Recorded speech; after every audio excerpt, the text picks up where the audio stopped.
5 साल बिल्कुल भी काम नहीं करते हैं। जब जब चुनाव आते हैं मात्र 15 दिन पहले, 10 दिन पहले या 1 महीने पहले हम फील्ड में उतरते हैं।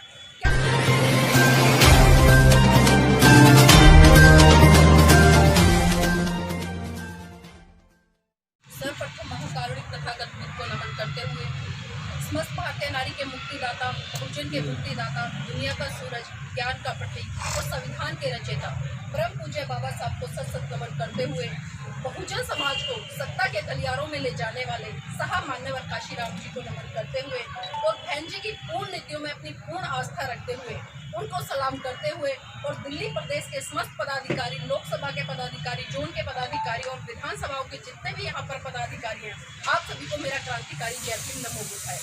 साथियों, जैसा कि आप सभी जानते हैं कि हम पिछले जो विधानसभा के चुनाव गए इस दौर से गुजरे हैं, भली भांति परिचित है। इसका दोष हम ना तो अपने पदाधिकारियों को दे सकते हैं, इसका दोष अगर मैं ये कहूँ हम अपने आप को दें तो बहुत अच्छी बात होगी, क्योंकि हम पूरे 5 साल बिल्कुल भी काम नहीं करते हैं। जब जब चुनाव आते हैं मात्र 15 दिन पहले, 10 दिन पहले या 1 महीने पहले हम फील्ड में उतरते हैं। क्या वास्तव में ऐसा होना चाहिए? बिल्कुल भी नहीं होना चाहिए, क्योंकि जब हम सपने सत्ता के देखते हैं, बात सत्ता की करते हैं, तो सत्ता कभी भी 10, 12 दिन या 15 दिन या 1 महीने में नहीं आती। सत्ता के लिए हमें जमीन पर उतरना पड़ता है, सत्ता के लिए हमें घर घर जाना पड़ता है, सत्ता के लिए हमें अपने घर की बहन बेटियों, अपने युवाओं को समझाना पड़ता है। लेकिन एक सवाल आप सभी से पूछती हूँ, साथियों, जब भी चुनाव आते हैं हमें 50% भागीदारी खासकर महिलाओं को मिलती है चुनावों में, लेकिन कितने घर की महिलाएं राजनीति में सक्रिय भूमिका निभा रही हैं? शायद शून्य है। हम देखते हैं कि दिल्ली प्रदेश में या जिले में या विधानसभाओं में या वार्ड लेवल पर गिनी चुनी कुछ महिलाएं दिखाई देती हैं। इसका कारण क्या है? इसका कारण सिर्फ एक है, क्योंकि हम लोग कहीं ना कहीं स्वार्थी हो गए हैं। हम सोचते हैं कि दूसरे घर से बहन बेटियां निकले, दूसरों के घर से महिलाएं निकले, लेकिन जब बात अपने घर की आती है तब हम कदम अपने पीछे हटाते हैं, क्योंकि एक कहावत कही गई है कि शहीद हो जाए लेकिन दूसरे के घर से।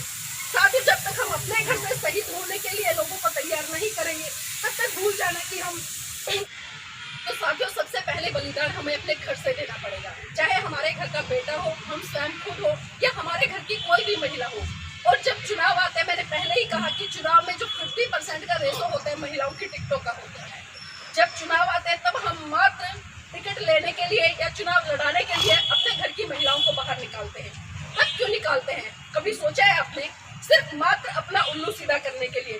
तो इसलिए अगर हमें वास्तव में सही मायने में महिलाओं की भागीदारी राजनीति में सुनिश्चित करनी है तो उन्हें समय से पहले घर से निकालना होगा, उन्हें फील्ड में भेजना होगा, सही गलत की पहचान करानी होगी। तभी साथियों हम अपने घर की महिलाओं को सही तरीके से राजनीति में ला पाएंगे, क्योंकि हमारे सामने जीता जागता उदाहरण बहन जी है। इससे बड़ा उदाहरण अगर मैं विश्व स्तर पर भी देना चाहूँ किसी महिला का सशक्तिकरण के उसमें, तो मेरे सामने कोई दूसरा नाम ही नहीं आता है। आप देख रहे हैं कि बड़ी बड़ी महिलाएं आई हैं, लेकिन जब बात आती है आयरन लेने की तो आप सभी अच्छी तरह से जानते हैं कि बहन जी का नाम स्वर्ण अक्षरों में आता है। और हम क्यों नहीं चाहते कि हमारे घर की महिलाएं भी इस तरह से निकल कर आए, हमारे घर की महिलाएं भी राजनीति में सक्रिय भूमिका निभाएं, हमारे घर की महिलाएं भी मिशन मूवमेंट को समझे। लेकिन वो कब समझेंगी? जब हम खुद 2 कदम पीछे हटाकर 4 कदम अपने घर की महिलाओं को निकालेंगे। लेकिन जरूरत है हमें सोच बदलने की, क्योंकि आज भी कहीं ना कहीं हमारी जो सोच है बड़ी संकुचित सोच है। क्योंकि आप सभी देख रहे हैं यहाँ पर पुरुष साथिया है।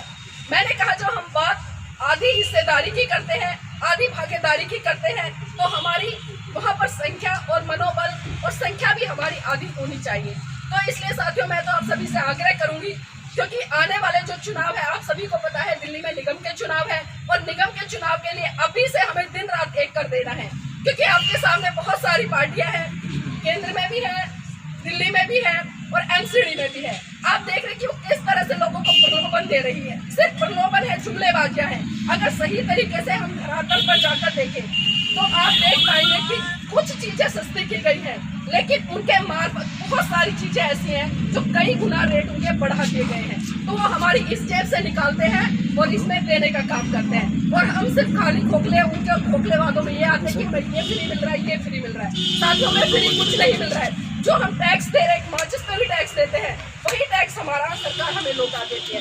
तो इसलिए हमें सोचना होगा, समझना होगा कि हमें किस दिशा में काम करना है, और सही दिशा में काम करना है तो आपसे आग्रह है अपने घर की बहन बेटियों को, युवाओं को, और जो जागरूक साथी हैं उनको घर से निकाले, समाज से निकाले, क्योंकि साथियों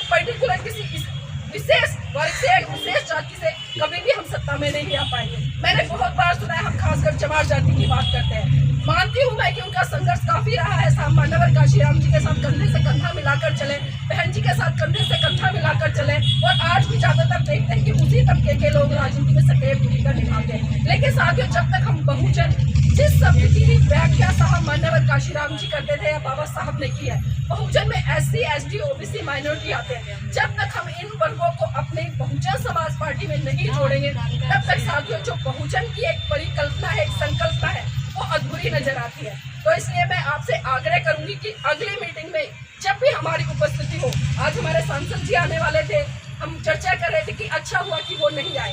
अगर एक सांसद आपके बीच में आता है तो समझिए आपकी संख्या कम से कम 500 या 1000 में होनी चाहिए। उनको भी लगे कि हाँ, वास्तव में यहाँ पर बहुजन समाज पार्टी के लोग हैं जो बहुजन समाज पार्टी का प्रतिनिधित्व कर रहे हैं। लेकिन जब हम इतने कम लोगों को देखते हैं तो हमारा भी कहीं ना कहीं मनोबल डाउन होता है। हमारा नहीं बल्कि आपका भी होता है। आप अपने पैर पीछे खींचने का काम करते हैं। तो इसलिए अगली बार जब भी मीटिंग हो, क्योंकि मैंने कहा ना, चुनाव लड़ना साथियों अलग बात है, अपने मिशन मूवमेंट को आगे बढ़ाना अलग बात है। हमें मिशन मूवमेंट के लिए काम करना, हमें समाज के लिए काम करना, हमें राष्ट्र के लिए काम करना, हमें देश के लिए काम करना है। क्योंकि जब तक इस धारणा के साथ हम फील्ड में नहीं उतरेंगे, हम कभी भी सत्ता पर काबिज नहीं हो पाएंगे।